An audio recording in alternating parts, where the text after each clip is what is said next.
Fala, concurseiro, tudo certo com você? Nesse vídeo vamos à leitura da lei seca do Código Penal até o artigo 25 do Código. Eu vou deixar na tela sempre as partes mais importantes de cada artigo para você memorizar, porque essas partes sempre são cobradas em provas. Então vamos começar. Artigo 1º. Não há crime sem lei anterior que o defina, não há pena sem prévia cominação legal. Artigo 2º. Ninguém pode ser punido por fato que lei posterior deixa de considerar crime, cessando em virtude dela a execução e os efeitos penais da sentença condenatória. Parágrafo único. A lei posterior que de qualquer modo favorecer o agente aplica-se aos fatos anteriores, ainda que decididos por sentença condenatória transitada em julgado. Artigo 3º. A lei excepcional ou temporária, embora decorrido o período de sua duração ou cessadas as circunstâncias que a determinaram, aplica-se ao fato praticado durante sua vigência. Artigo 4º. Considera-se praticado o crime no momento da ação ou omissão, ainda que outro seja o momento do resultado. Artigo 5º. Aplica-se a lei brasileira sem prejuízo de convenções, tratados e regras de direito internacional ao crime cometido no território nacional. Parágrafo 1º. Para os efeitos penais, consideram-se como extensão do território nacional as embarcações e aeronaves brasileiras, de natureza pública ou a serviço do governo brasileiro, onde quer que se encontrem, bem como as aeronaves e as embarcações brasileiras, mercantes ou de propriedade privada, que se achem, respectivamente, no espaço aéreo correspondente ou em alto mar. Parágrafo 2º. É também aplicável a lei brasileira aos crimes praticados a bordo de aeronaves ou embarcações estrangeiras de propriedade privada, achando-se aquelas em pouso no território nacional ou em voo no espaço aéreo correspondente, e estas em porto ou mar territorial do Brasil. Artigo 6º. Considera-se praticado o crime no lugar em que ocorreu a ação ou omissão, no todo ou em parte, bem como onde se produziu ou deveria produzir-se o resultado. Artigo 7º. Ficam sujeitos à lei brasileira, embora cometidos no estrangeiro. Inciso 1º. Os crimes. Letra A. Contra a vida ou a liberdade do presidente da República. B. Contra o patrimônio ou a fé pública da União, do DF, de Estado, de território, de município, de empresa pública, sociedade de economia mista, autarquia ou fundação instituída pelo poder público. C. Contra a administração pública por quem está a seu serviço. D. De genocídio, quando o agente for brasileiro ou domiciliado no Brasil. Inciso 2º. Os crimes. A. Que por tratado ou convenção o Brasil se obrigou a reprimir. B. Praticados por brasileiro. C. Praticados em aeronaves ou embarcações brasileiras, mercantes ou de propriedade privada, quando em território estrangeiro e aí não sejam julgados. Parágrafo 1º. Nos casos do inciso 1, o agente é punido segundo a lei brasileira, ainda que absolvido ou condenado no estrangeiro. Parágrafo 2º. Nos casos do inciso 2, a aplicação da lei brasileira depende do concurso das seguintes condições: A. Entrar o agente no território nacional. B. Ser o fato punível também no país em que foi praticado. C. Estar o crime incluído entre aqueles pelos quais a lei brasileira autoriza a extradição. D. Não ter sido o agente absolvido no estrangeiro ou não ter aí cumprido a pena. E. Não ter sido agente perdoado no estrangeiro ou, por outro motivo, não estar extinta a punibilidade segundo a lei mais favorável. Parágrafo 3º. A lei brasileira aplica-se também ao crime cometido por estrangeiro contra brasileiro fora do Brasil, se reunidas as condições previstas no parágrafo anterior. A. Não foi pedida ou foi negada a extradição. E B. Houve requisição do ministro da Justiça.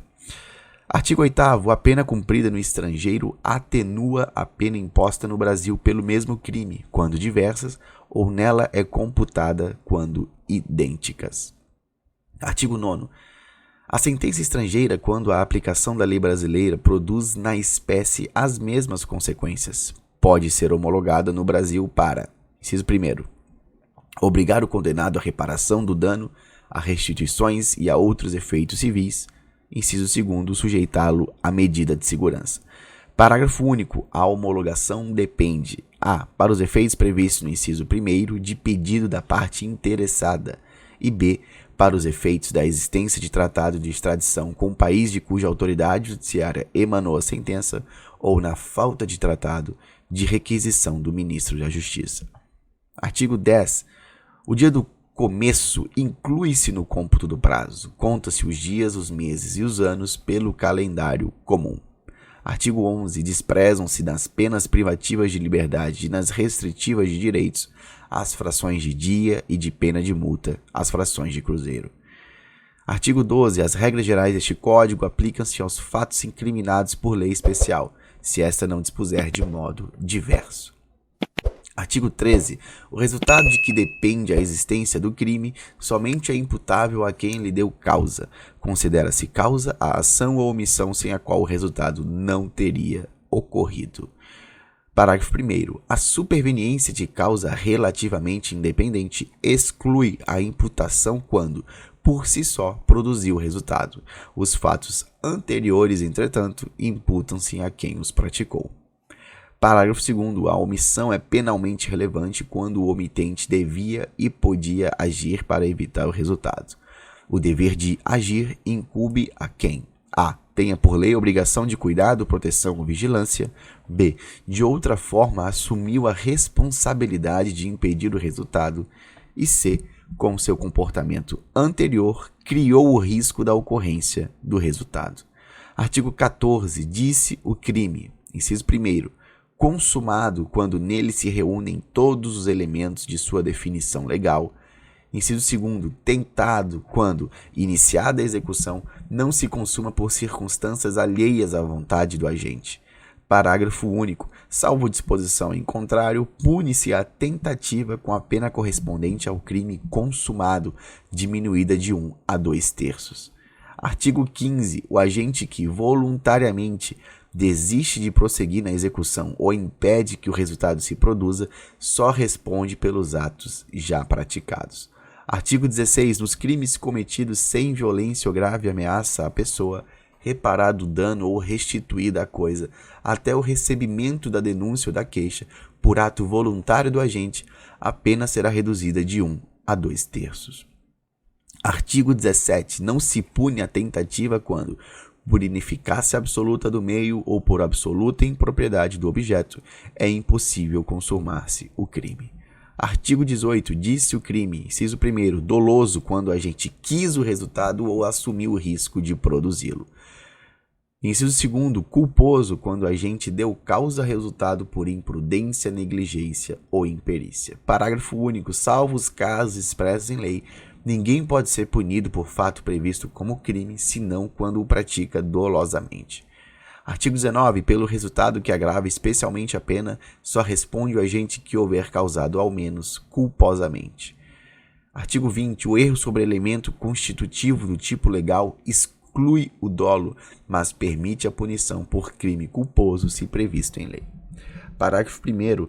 É isento de pena quem, por erro plenamente justificado pelas circunstâncias, supõe situação de fato que, se existisse, tornaria a ação legítima. Não há isenção de pena quando o erro deriva de culpa e o fato é punível como crime culposo. Parágrafo 2º. Responde pelo crime o terceiro que determina o erro. Parágrafo 3º. O erro quanto à pessoa contra a qual o crime é praticado não isenta de pena. Não se consideram, neste caso, as condições ou qualidades da vítima, senão as da pessoa contra quem o agente queria praticar o crime. Artigo 21. O desconhecimento da lei é inexcusável. O erro sobre a ilicitude do fato, se inevitável, isenta de pena. Se evitável, poderá diminuí-la de 1/6 a 1/3.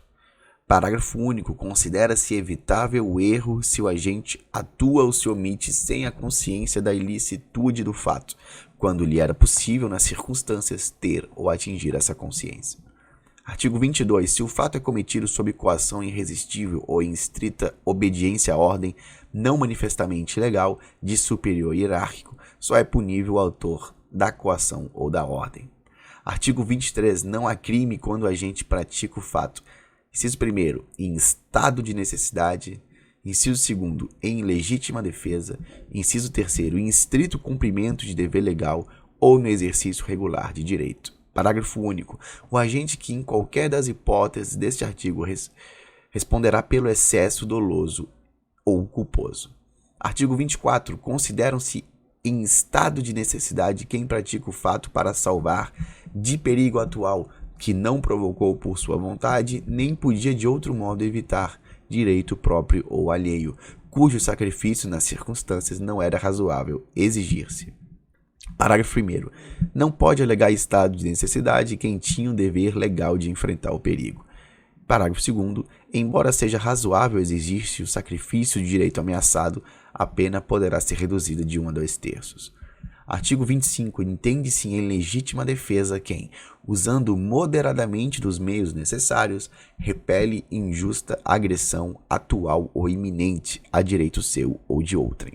Parágrafo único. Observados os requisitos previstos no caput desse artigo, considera também em legítima defesa o agente de segurança pública que repele agressão ou risco de agressão à vítima, mantida refém durante a prática de crimes.